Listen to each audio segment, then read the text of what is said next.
Hi, everybody. Bill De La Cruz here with the Origination Point podcast. And for those of you who don't know me, I've been working in what's referred to as the diversity, equity, and inclusion space for 30 plus years. And I've never really called it that because for me, it's really just been about inclusion and belonging, which I'll explain to you what those mean to me.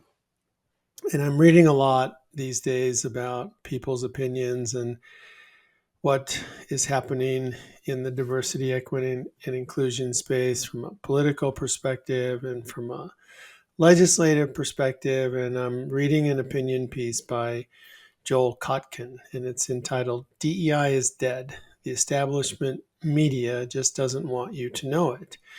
And so it's giving his opinion about the DEI push and how it gained momentum during and after the George Floyd murder and the George Floyd riots when that happened, and a number of organizations across the country and the world decided that the answer to that horrific event was to hire a diversity person and create an equity statement, both of which I don't believe would ever solve the issues that we have around how we see each other. And so it's been really interesting over the years to watch the same organizations that spent a lot of time hiring a DEI person and creating an equity statement, now letting those people go and taking away funding, whether it's an organization or a municipality. It's happening more and more. And I think it's because people are seeing that just to focus on diversity, equity, and inclusion isn't really changing the lens of what we're doing. And I think that some of it has to change. There are practitioners who do this work out there who do call all white people racist, and that is wrong. And that's just it's just not right to go out and call a group of people and paint them with a broad brush and say you're all racist because of your skin color. And I think that's a lot of the pushback in this work, is that as practitioners, we have to start to think about how are we presenting this approach to what diversity, equity, and inclusion actually mean. And so when diversity started, it was just looking at the numbers. How many people with different social identities are in the organizations? And initially, the biggest focus was on race because people realized that race was underrepresented in a lot of organizations. And we haven't really had a conversation about why that is so to begin with. Why are most organizations, unless they're in racially diverse parts of the country, mostly white? And it's not a bad thing that they are mostly white. It's just a conversation to talk about, if we're going to diversify by race, what does that mean and what do we have to do to be able to accomplish that? And is diversifying by race really accomplishing the outcome or goal of having people feel more a sense of inclusion and belonging, which is, for me, after 30 years of doing this work, what I've always focused on is, do people feel a sense of inclusion and belonging? So I think in some ways, some parts of the way that we have focused on diversity really does have to die, and we have to recreate something new. Because just talking about the numbers isn't really going to change the way that people experience or feel within the organization. So when we talk about being inclusive, we're talking more about the process. What are the barriers that are interrupting or contributing to biases? And how do we leverage diversity to gain a competitive advantage? In other words, how do we appreciate all of the diversity that people bring: ideology, perspective, thought, life experience, age, all of the things that make us who we are are really what diversity is all about. Diversity is just all of the differences and all of the uniqueness in terms of characteristics and identity that we bring into the spaces that we move in and out of. And every group has diversity. Even a homogeneous racial group, whether it's white, black, or brown, has diversity because everyone within those groups has a unique life experience, has a unique background. So that's what diversity is. They have a unique perspective. They don't all think alike. They don't all look alike. They don't all have the same values and beliefs. And so if diversity were the end game, we wouldn't have to do any work because we are already diverse, both in our homogeneous groups and in our mixed groups. So diversity is not really the outcome. Diversity, the way I see it, it just is. We already have diversity. And so when I think about inclusiveness, then I'm thinking about the processes that we use within systemic structures. And so how do we leverage diversity to gain an advantage, competitive or whatever, just really thinking about that. And the other part of diversity I think that we need to get rid of is just from a recruiting perspective, get the numbers up. It's about the workforce and it affects some people.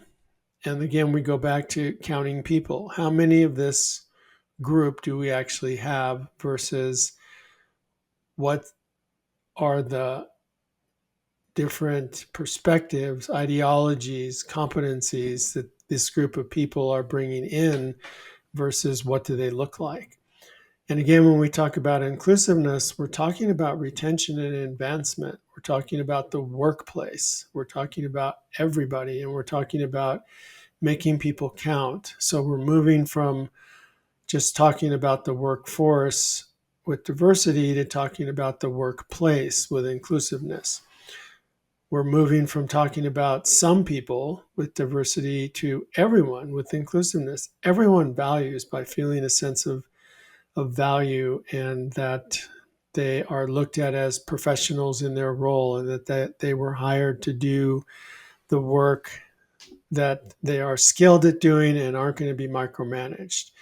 And we've got to get away from just counting people and think about how we make people count, because right now there's many organizations that are stepping away from diversity, equity, and inclusion because they're finding it's not having the impact that they want in terms.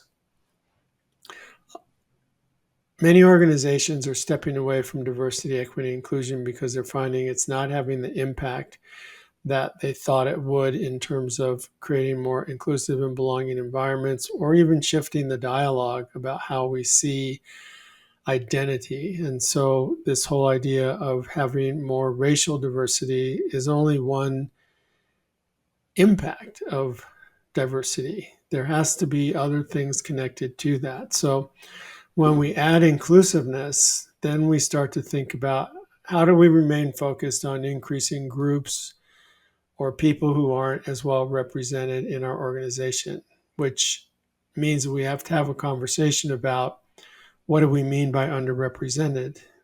Again, I think it has to go beyond just how people look to what people bring, the experience, the diversity of thought, the different abilities that people have. And so we have to add inclusiveness into this equation or we're not going to achieve that systemic change. And so the idea of inclusion is creating an environment that maximizes individual contributions for the benefit of the organization. So it's really thinking about how we integrate a lot of differences into the organization. And right now we are a nation divided, not only in this topic, on many topics, to where even the discussion of diversity, equity, inclusion has been shut down or legislated out because of the approach where, again, some practitioners go in and call a certain group of people the problem, mostly white men and white people in general. And I'm just going to keep saying that's wrong. We can't do that. We can't do the same thing that we feel like has been done to us as people who don't identify as white, and then some way rationalize that it's okay to treat other people like that. And so that's why I think it's so important to have this conversation. And so this old lens for diversity is looking at it as a problem that has to be managed, or a side issue where there's very few people that are involved. It's not at all connected to mission, vision, business strategy, or goals. It's not connected to their job as managers, and it's a way to outsource leadership. And with inclusion, it shifts the conversation to talking about what are the opportunities that we have for a competitive advantage, and how do we engage everyone in this conversation, not just a few people, not just the DEI person, really thinking about how does this become systemic, and how does it become critical to success in our organizations, whatever that return on investment looks like for anyone who's in an organization. And then what's the personal responsibility that each of us has in creating a culture of inclusion and belonging? And so I think the approach needs to shift. And then when you bring in the whole conversation on critical race theory, where people have co-opted that and taken it to the perspective of meaning that if you're talking about critical race theory, you're calling all white people racist. And I have read the critical race theory research, and nowhere in it does it say that as a result of systemic biases in the systems that we have in our country, nowhere in there does it say, and that means that all white people are racist. It doesn't say that. What it says is that the systems that we operate in are impacted by race, and that is a true statement.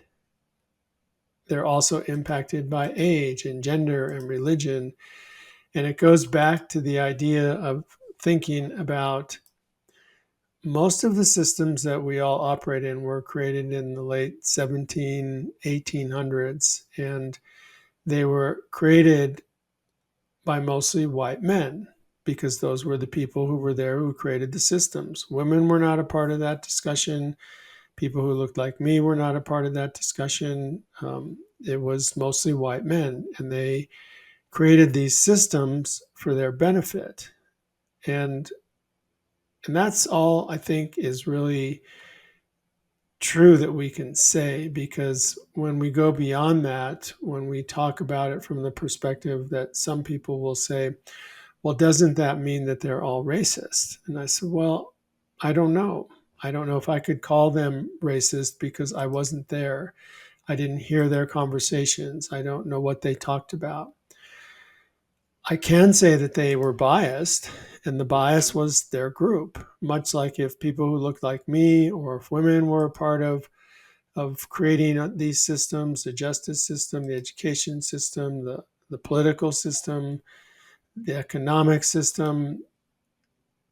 Those groups would have all probably done the same thing and created them so that they benefited from those systems. And so that's all that I know is true.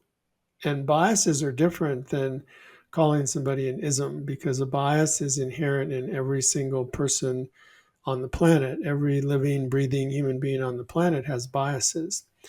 And our biases are impacting how we see each other, and then the stories that we make up. And so in this day and age, what we can see, and even still we don't really know, we can see age, kind of. We can see gender, kind of. We don't really know how people identify. We can see that somebody's ethnically different. We just don't know what that ethnicity is. We can see appearance and we can see race, and yet we still don't know the actual ways or ages or identities that people have from each of those perspectives. So that's kind of this surface level. Below that are things like physical ability, marital status, personality, educational level, geographic background, lifestyle, seniority, leadership, socioeconomic, veteran status, communication style, religion, political beliefs. Just you can name many, many, many identities that we don't know just by looking at each other. And so it's really important for us to figure out, how do we have this conversation and how do we talk about systemic biases from the perspective of their impact rather than the people? Because I'm part of a systemically biased system called education. I do a lot of work in the education sector. And culturally, it was created for white children to be successful, white educators to be successful. Although today, with all the craziness going on in education, that's it's really challenging right now to think about who's actually being successful in our educational system.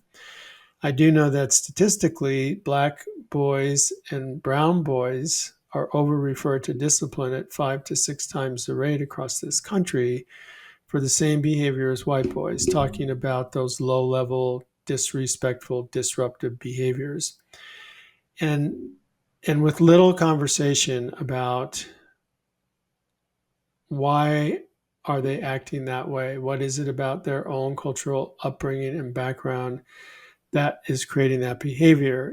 It's more looking at it through the lens of a Eurocentric approach to say, this is what being respectful looks like, or this is what not being disruptive looks like. And if you're not doing that, then you're a problem.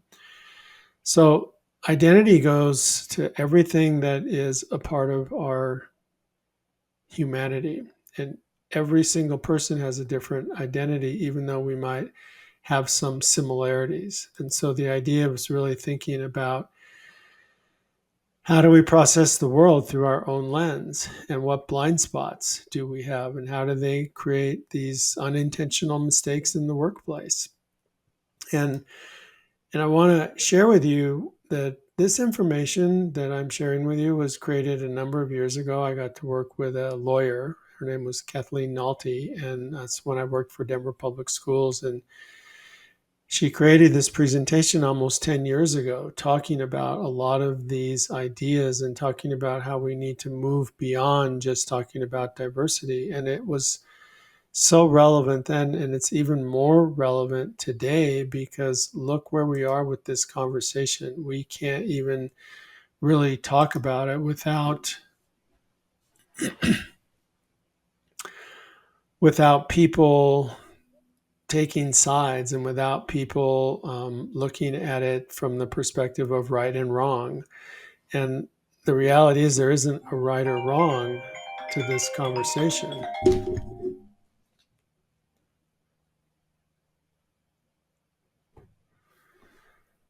The reality is that there isn't a right or wrong to this conversation. We just have to look at how our perspectives are really driving what it is that we're seeing and what we're experiencing, and stop trying to legislate it out of having a conversation. And so even in states that I've worked in that have created anti-CRT legislation, where basically you can't label people and you can't tell people that they're the problem, I've still been able to have successful conversations because I've focused on biases and how our biases are impacting how we see each other. Because that's really what's happening, is that we all have biases, we all stereotype, we all judge, and we all categorize. That's just a way that we've learned to create shortcuts in how we see each other.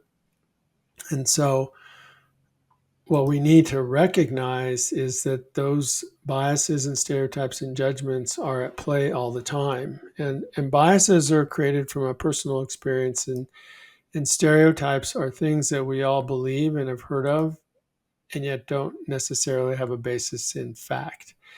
Where biases are rooted in our own personal experiences and things that we have gone through with maybe a small group of people, and then we extrapolate it to everybody.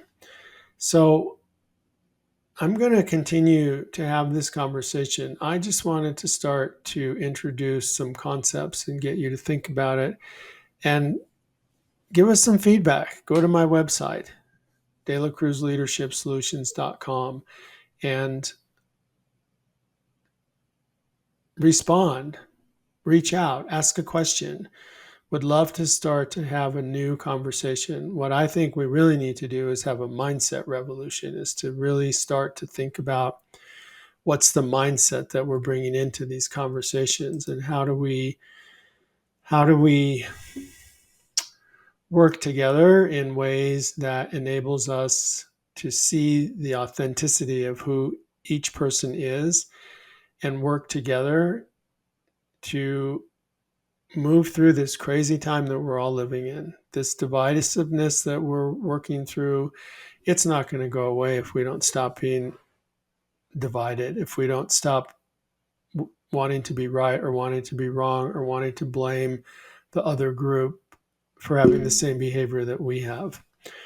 So this is our first step into this, and I'm going to share some other articles as we go through this. I'll do at least one a week, maybe a couple a week, and what I want to jump into is to continue to talk more about how bringing in inclusion and belonging can enhance this conversation and move us just away from the diversity. The last piece I want to share with you is about the word equity. People look at equity as an outcome. I look at it as a process. And the process of equity is differentiating. And so the idea of differentiating is just providing people with the resources that they need to be successful, whatever they are. And most businesses and most schools and most organizations are already differentiating because you have such a wide array of people who are within your organizations who need different things to be successful. So whether you know it or not, you're already doing equity in terms of a process through differentiating to allow people to be successful in whatever their goals are within your organization. Even with your external partners, the folks that you are delivering products to, you are differentiating for them as well, because you're not giving everyone the same product because they don't all have the same need. And so I'm going to throw a number of things out and we're going to talk about them, and I want to get your feedback, mostly because I want to change this whole conversation because it's become so politicized and so negative that people are stepping out of it. And I think this is the time when we need to step into it. And I've had to have a revolt in my own mindset many times over the years to think about, what am I bringing into this conversation and what are my barriers to hearing perspectives that are different from mine? So I'm going to leave you with that, and I'm going to encourage you to give us some feedback, share your thoughts, ask questions, and most importantly, remember to keep growing. You've been listening to The Origination Point. Bill De La Cruz. I'm excited to see where this conversation goes. Take care.